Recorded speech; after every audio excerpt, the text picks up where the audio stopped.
জীবনে আমি হতে চেয়েছিলাম একজন ফ্যাশন ডিজাইনার, কিন্তু অত ফ্যাশন ডিজাইন দরকার নাই, তোর বাবার মতন অফিসার হো।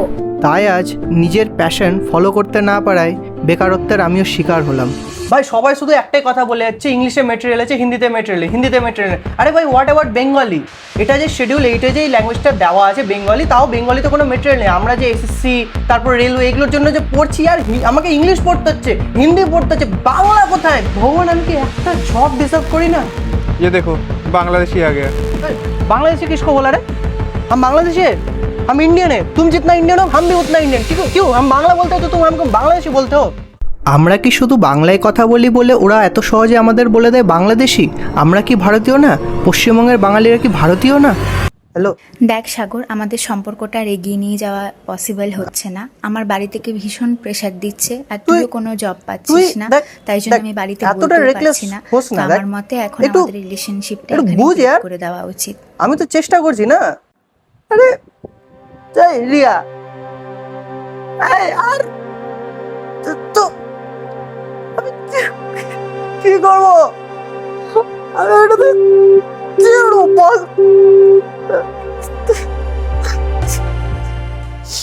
জীবনে এত পড়াশোনা করলাম, এত চেষ্টা করলাম, তাও একটা কাজ পেলাম না।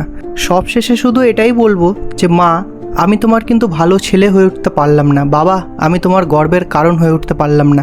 আমি শেষ অবধি চেষ্টা করলাম, কিন্তু হয়তো এই যুদ্ধ আমার জন্য নয়। আজ আমি নিজের পরাজয় স্বীকার করলাম। তো আমরা দেখলাম এখানে সাগরের গল্প, যে আমাদের মতোই এক বাঙালি যুবক যে শেষ অবধি লড়াই করেও কিন্তু জিততে পারলো না। এইরকম অনেক যুবকই বাংলায় সফল হওয়ার লড়াই লড়ছে, কিন্তু তারা জিততে পারছে না। তাই আজ আমরা সেই কারণগুলো দেখব যা বাংলার যুবকদের সফলতার পথে বাধা হয়ে দাঁড়াচ্ছে। তো প্রথম সমস্যাটাই যখন চলে আসে আমাদের জন্মের পর থেকে, হ্যাঁ, আমাদের এডুকেশন সিস্টেম। আমাদের এডুকেশনে বেঙ্গলি, ইংলিশ, মেনলি বেঙ্গলির উপর ফোকাস করা হয়। এবার বাংলা শিখতে তো কোনো অসুবিধা নেই, আমাদের কালচারাল ল্যাঙ্গুয়েজ, আমাদের মাদার ট্যাং ওটা। কিন্তু যখনই না বাংলাটা নিয়ে আমি বাইরে যাই পশ্চিমবঙ্গের, তখনই অপরচুনিটির জন্য প্রবলেম শুরু হয়। আমরা ঠিকঠাক জব পাই না, আমাদেরকে ঠিকঠাক সম্মান দেওয়া হয় না, আমরা বাংলা বলি বলে আমাদের সাথে ঠিকঠাক কমিউনিকেশন করা হয় না। এই সমস্ত প্রবলেমে আমরা ভুগি। আর তার মধ্যে আমাদের একটা সবথেকে বেসিক প্রবলেম হচ্ছে আমাদের এডুকেশন সিস্টেমে কোনো রকম এক্সট্রা কারিকুলাম অ্যাক্টিভিটির উপর ফোকাস করা হয় না, যে like singing, fashion designing, art, এইসব জিনিস প্যাশন যে ফলো করবে বা স্পোর্টস, এগুলো এক তো আমাদের বাড়ি থেকে এগুলো কখনো আমাদেরকে সাজেস্ট করে না। আর আমাদের সরকারকে তো তোমরা জানোই, বর্তমান সরকার কত যে ইনসেন্টিভ দিচ্ছে, আর কত যে মানে স্কুল তো ওপেন করছেই না, বরঞ্চ আরও সরকারি স্কুলগুলো বন্ধ হচ্ছে, ঠিকঠাক রিক্রুটমেন্ট হচ্ছে না। তো শিখবো কোথা থেকে? আমি নিজে একজন গভর্নমেন্ট স্কুল থেকে পড়েছি, আমি জানি আমাদেরকে টিচার পড়াতো না, আর এইসব দিকে না খেয়ালও করে না। তাও তো সিবিএসসি বোর্ড বা এইসব জিনিসের মধ্যে ওরা বেসিক যে এডুকেশনে যে কারিকুলাম যে অ্যাক্টিভিটিসগুলো আছে বা স্পোর্টস, এগুলোকে তো তাও অ্যাড করছে। আমাদের বেঙ্গলে তো এসব কিছুই হয় না। তারপরের পয়েন্ট যদি বলি, সেটা হচ্ছে বেঙ্গল ল্যাক অফ অপরচুনিটি। হ্যাঁ, তোমরা মেনে নিতে পারো, মানে এক সময় বেঙ্গল যে মানে শিক্ষা, কালচার, সব কিছুর দিক থেকে, সমৃদ্ধির দিক থেকে মানে চরমে দাঁড়িয়েছিল, এক চূড়ান্তে যখন পর্যায়ে ছিল, সে আজ এমন একটা জায়গাতে দাঁড়িয়ে এসছে যে আমাদের বেঙ্গলে প্রায় 8 লাখ করোড়ের উপরে আমরা ডেপ্থের মধ্যে ভুগছি। তার মধ্যে আমাদের এখানে জবস 2,64,000 ভ্যাকেন্সি গভর্নমেন্ট জব ফাঁকা পড়ে আছে, ভ্যাকেন্ট পোস্ট, এখানে রিক্রুটমেন্ট হচ্ছে না। তার মধ্যে স্ক্যামস তোমরা দেখছো, এসএসসি স্ক্যামস বা আরও যে স্ক্যামগুলো পরপর চলছে, জবের জন্য টাকা দিয়ে জবে ঢোকা, এগুলো কি চলছে এখানটাতে? আমাদের এখানে প্রপার পুলিশে শুধুমাত্র রিক্রুটমেন্ট হয়, আর কিছুতে তো রিক্রুটমেন্টও হয় না।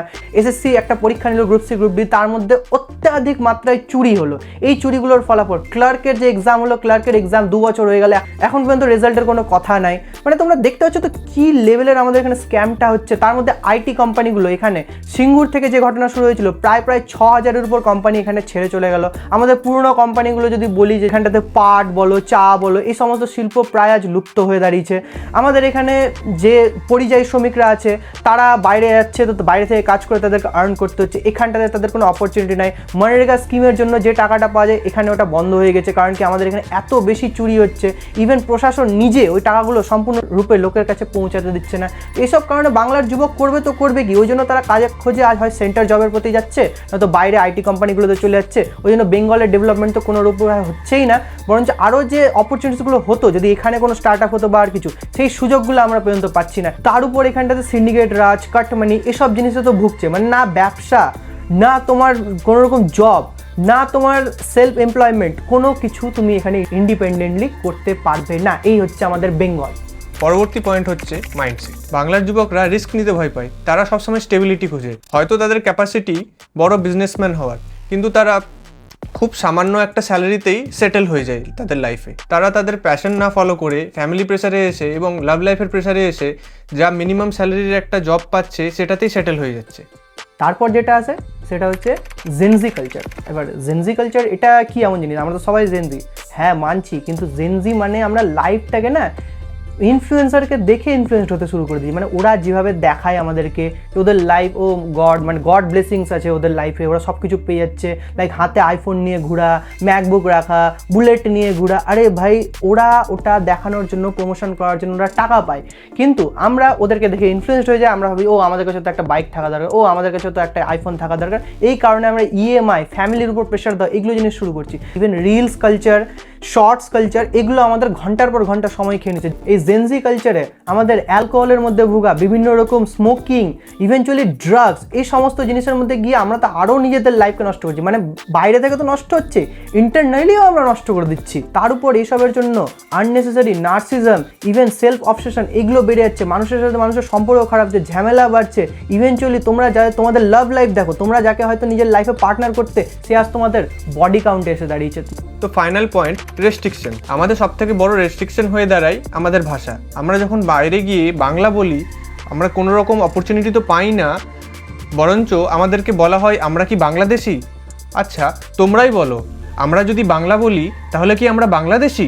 আমাদের তো নিজের স্টেটে সুযোগই নেই, তার উপর এসএসসি স্ক্যাম, পিএসসি ডিলে, এইসব তো আছেই। যুবসাথীর মতো প্রকল্পে আমাদের লাইফ আটকে আছে। এই রাজ্যে মহিলাদের দিক থেকে দেখলে অবস্থা আরও খারাপ। রাজ্যে আরজি করের মতো ঘটনা আমরা আগেও দেখে এসেছি। এইসব ঘটনার পরও বাংলার যুবতীরা লেট নাইট কাজ করবে? তো আমরা যে সকল পয়েন্টগুলো তুলে ধরলাম, এগুলোর দ্বারা আমরা বাংলার যুবক সমাজে যে সমস্যাগুলো ছিল ওগুলো তোমাদের সামনে আনলাম। তো এখানে আমাদের দায়িত্ব সকল যুবক যুবতীরা যাতে একসাথে আসে এবং এই সমস্ত সমস্যাকে ওভারকাম করে। আর সরকারের রেসপন্সিবিলিটি এখানটাতে যাতে তারা প্রপার ইনসেন্টিভস দেয়, ইনিশিয়েটিভস নেয়, যাতে এই অসুবিধাগুলোকে দূর করা যায় এবং বেঙ্গলকে একটা ডেভেলপ স্টেট হিসেবে ভারতের বুকে তুলে আনা যায়। তোমরা যদি এই ভিডিওর সাথে রিলেট করতে পারো তাহলে অবশ্যই আমাদের চ্যানেলকে সাবস্ক্রাইব করবে, ভিডিওতে লাইক করবে, শেয়ার করবে এবং কমেন্ট করে জানাবে ভিডিওটা কেমন লাগলো।